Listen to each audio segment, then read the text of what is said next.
هر عکسی یه داستانی داره. داستان این عکس. من عاشق رقصیدنم. به نظرم زیباترین هنری که انسان‌ها دارن خلق موسیقی و رقصیدن با اونه. من همیشه این هنر رو تحسین می‌کردم و همیشه توی رویاهام دختری بودم که تا صدای موسیقی میشنوه از خود بیخود میشه و بی‌پروا شروع میکنه به رقصیدن و با رقصش دیگران رو مجذوب خودش میکنه.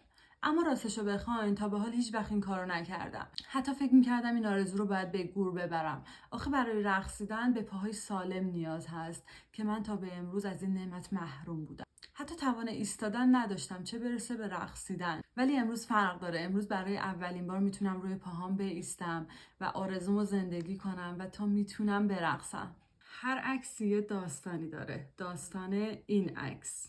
من عاشق رقصیدنم. به نظرم زیباترین هنری که انسان‌ها دارن خلق موسیقی و رقصیدن با اونه. من همیشه این هنر رو تحسین